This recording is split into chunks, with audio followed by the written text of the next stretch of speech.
Did you hear the news today about you? Probably not.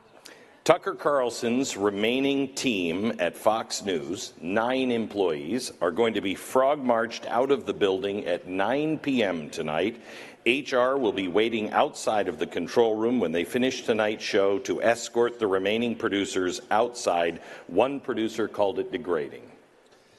That is, and this is certainly not a defense of the company that's doing that, but this is kind of par in corporate America. I think it's disgusting. And I would say 2 things. One, you should always be loyal to people who are loyal to you. Loyalty is reciprocal. If people give up a lot on your behalf, you should do the same for them. And I've never seen a company, a publicly traded company, do that for anybody in the United States. And it's disgusting, okay? I think it's a huge sin that they all commit.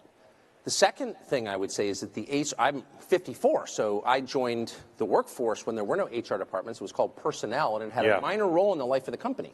And the job was to, like, sign you up for your dumb health care benefits or take out FICA or something like that. HR evolved on the promise that it would meet the needs of humans, human resources. It has made companies far more soulless, far crueler to people, big time, far more at the mercy of lawyers and the grotesque anti-human legal mindset that's really hurt our country, that's stripped the humanity from people and turned them into widgets. HR is an instrument of cruelty and force and coercion. And I think anyone who's working in HR should examine his own conscience and ask, can I continue to do this? I really think it's a bad force in America. And nobody says that, but it's true. I've seen it.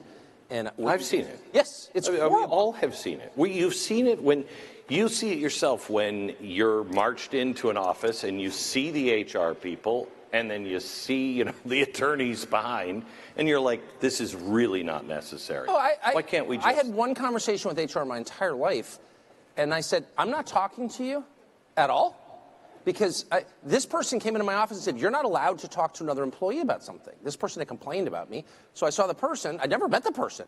And filed a complaint saying, that I hurt his feelings or made him feel unsafe because of my opinion. So I run into him and I said, hey, here's my cell. Call me, text me. Like, if you got a problem, call me.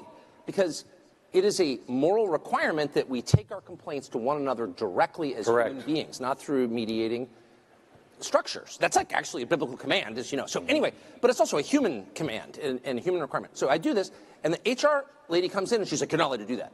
And I said, I'm an adult man and a father and a taxpayer. You are not allowed to tell me who I can speak to. And then I use bad language. Because I mean it. You can't tell me who I can talk. Well, you're my mom now? What are you, God? Right. You're telling me who I can talk to? Get out of my office. And I said that. I'm sorry I was rude, but I felt that was such an intrusion. I mean, I couldn't even believe someone would say something like that. Telling you who you can talk to? Who do you think you're talking to? Like I'm 9 or something? And that was the last conversation I will ever have with HR. And if there's nothing else I achieve in my life, that I am proud of. I will never speak to an HR department again.